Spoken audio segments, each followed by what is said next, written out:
नमस्कार दोस्तों, पिस्बा एकेडमी में आप सभी का स्वागत है।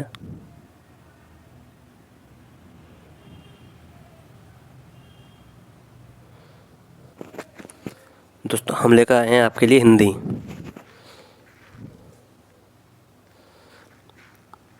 देखिए, हिंदी में हम पढ़ेंगे वर्णमाला। वर्णमाला के दो पार्ट होते हैं, स्वर और व्यंजन। स्वर की हम बात करें तो स्वर वे वर्ण जिसके उच्चारण में किसी अन्य वर्ण की सहायता न लेनी पड़े, उसे हम क्या कहते हैं? स्वर कहते हैं। स्वर हमारे कितने होते हैं? हमारे 11 स्वर होते हैं। ए, आ, ई, ऊ, री, ए, ऐ, ओ। ये हमारे 11 स्वर होते हैं। आगे चलते हैं, हम बात करेंगे स्वर के भेद। तो दोस्तों स्वर के 3 भेद होते हैं हमारे। कौन से होते हैं? ह्रस्व स्वर, दीर्घ स्वर और प्लुत स्वर। फर्स्ट टाइप हम बात करते हैं ह्रस्व स्वर की। ह्रस्व स्वर वह होता है जो बहुत छोटा होता है, यानी कि जिन स्वरों के उच्चारण में बहुत कम समय लगता हो उन्हें हम ह्रस्व स्वर कहते हैं। जैसे हमारा हो गया ए, ई, ऊ, री। दोस्तों इनको बोलने में हमारा बहुत ही कम समय लग रहा है, तो ये हमारे ह्रस्व स्वर में आते हैं। नेक्स्ट हम चलते हैं सेकंड नंबर, दीर्घ स्वर। जिन स्वरों के उच्चारण में ह्रस्व स्वर से अधिक या 2 गुना समय लगता है उन्हें हम दीर्घ स्वर कहते हैं। कितना समय लगता है? 2 गुना। 2 गुना समय लगता है तो उसे हम ह्रस्व स्वर कहते हैं। दीर्घ स्वर 7 होते हैं। आ, ई, ऊ, ए, ऐ, ओ।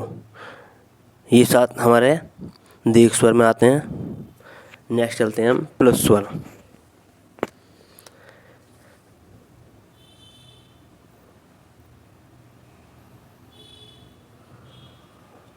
जिन स्वरों के उच्चारण में ह्रस्व स्वर से 3 गुना समय लगता है, 3 गुना समय लगता है, उन्हें प्लुत स्वर कहते हैं। जिन स्वरों का उच्चारण प्लुत स्वर के रूप में किया जाता है उसके आगे हिंदी की गिनती का अंक 3 होता है। जैसे ओम। दोस्तों आप देख सकते हैं इसमें 3 के आकार की गिनती आपको दिखाई दे रही है, रोम में भी और भैया में भी। तो ये हमारे क्या होंगे? ऐसे जितने भी शब्द हमारे यहाँ हैं तो उसमें सबने प्लुत स्वर है। नेक्स्ट देखते हैं हम स्वरों का उच्चारण स्थान। दोस्तों हमारे जो स्वर होते हैं 11, उनका उच्चारण स्थान हम आपको बताएंगे। देखिए, ए और आ का उच्चारण स्थान हमारा कंठ। ई और ई का स्थान है तालु। ऊ और ऊ का स्थान है ओष्ठ। री का स्थान है री का मूर्धा। ए और ए का उच्चारण स्थान है कंठ और तालु। और ओ का स्थान है कंठ और ओष्ठ। ये हमारे उच्चारण स्थान हो गए इनके स्वर के। अगर नेक्स्ट देखते हैं हम व्यंजन। दोस्तों व्यंजन वे वर्ण होते हैं जो स्वरों की सहायता से बोले जाएं, अर्थात हम कह सकते हैं जिन वर्णों के उच्चारण स्वरों की सहायता से किया जाता है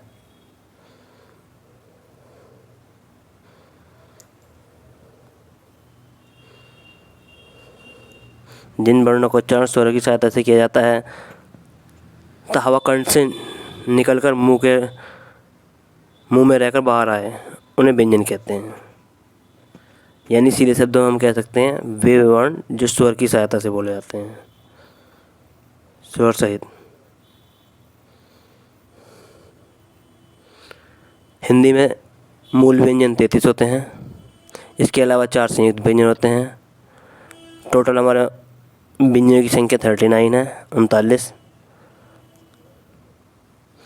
व्यंजन के भेद की बात करें तो व्यंजन के भेद भी हमारे 3 प्रकार के होते हैं: स्पर्श व्यंजन, अंतस्थ व्यंजन और ऊष्म व्यंजन।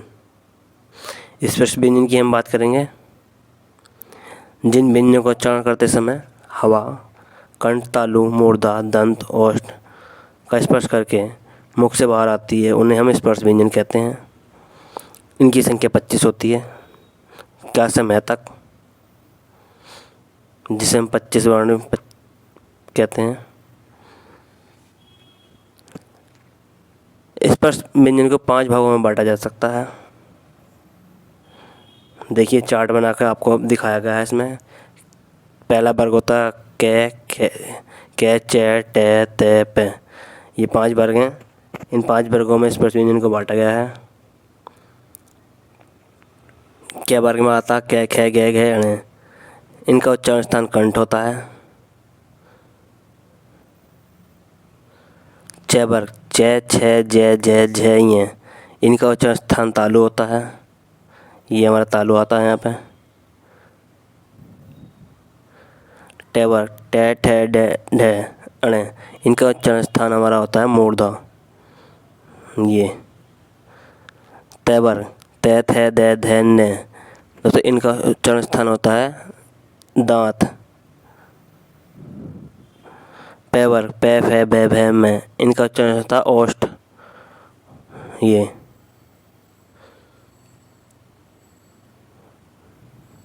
नेक्स्ट देखते हैं अंतस्थ व्यंजन, सेकंड पार्ट।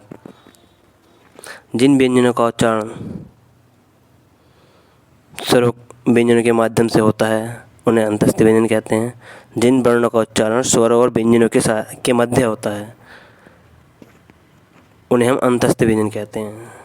ये 4 होते हैं हमारे, ये अलावा इनको याद रखें, बहुत ही इम्पोर्टेंट क्वेश्चन है ये, अधिकतर एग्जाम में आता है। थर्ड देखेंगे हम उष्ण व्यंजन। जिन व्यंजनों का उच्चारण करते समय हवा मुख से टकराकर उष्ण गर्मी पैदा करती है उन्हें उष्ण व्यंजन कहते हैं। उष्ण व्यंजन भी 4 प्रकार के होते हैं, श और है। आगे देखेंगे हम अयोग्य वाह।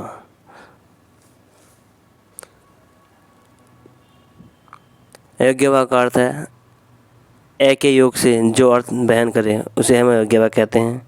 किसी स्वर के योग से जो सार्थक शब्द बनते हैं वे अयोग्य वाह कहलाते हैं। जैसे अंगार में मैं आ गया, प्रातः में मैं आ गया, और अंधेरा। अयोग्य वाह के भेद ये भी 3 प्रकार के होते हैं, अनुस्वार, विसर्ग और अनुनासिक। दोस्तों हम इनको आगे बताते हैं आपको। चलिए संयुक्त व्यंजन आते हैं इसके बाद में। 2 अलग अलग व्यंजनों के योग से बने व्यंजनों को संयुक्त व्यंजन कहते हैं। 2 अलग अलग व्यंजनों के योग से बने व्यंजनों को क्या कहते हैं हम? संयुक्त व्यंजन। हिंदी वर्णमाला में कुल कितने संयुक्त व्यंजन हैं? तो ये हमारे 4। कौन कौन से? छ, त्र, ज्ञ और श्र। बनते किस किस शब्द से मिलके हैं ये? तो श बनता है हमारा का और शा से। त प्लस र बन के मिलता है त्र। ज प्लस ये मिल के बनता है ज्ञ जी। श और र मिल के बनता है श्र। आगे चलते हैं। हम बता रहे थे आपको अनुस्वार के बारे में। अनुस्वार है, अनुस्वार का चिन्ह होता है एक बिंदु।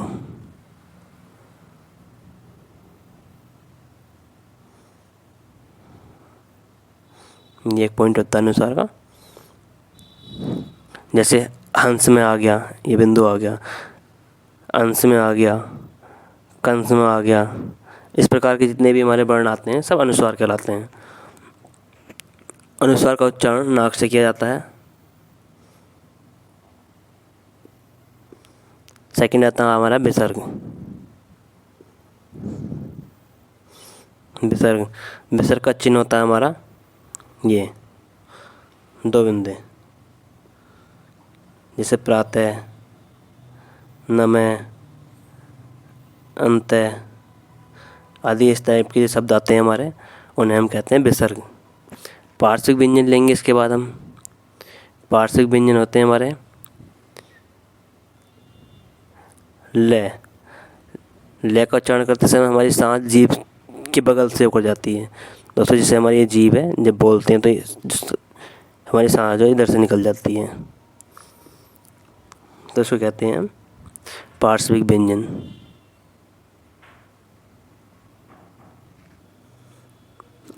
उच्छिष्ट व्यंजन।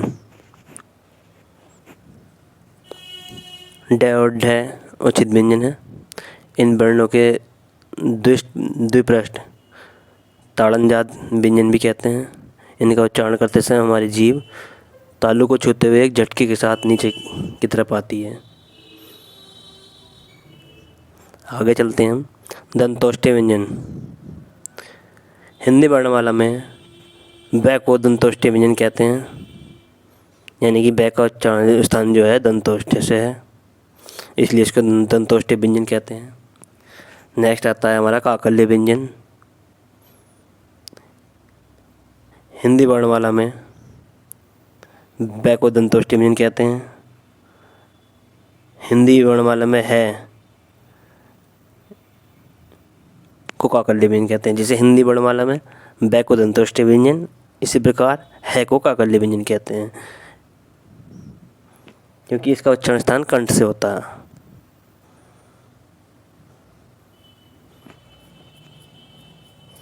स्पर्शी संघर्षी व्यंजन। इसमें स्पर्शी संघर्षी व्यंजन 4 होते हैं। वर्णमाला में च वर्ग के प्रथम 4 व्यंजनों को अर्थात च, छ, ज, झ को स्पर्शी संघर्षी व्यंजन कहते हैं। नासिक्य व्यंजन। हिंदी वर्णमाला में ग, य, ण, न, म इन 5 शब्दों को नासिक्य व्यंजन कहते हैं, जो कि नाक से बोले जाते हैं। प्रकंपित व्यंजन।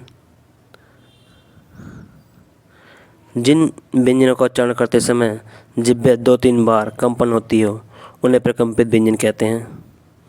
प्रकंपित व्यंजनों की संख्या 1 होती है।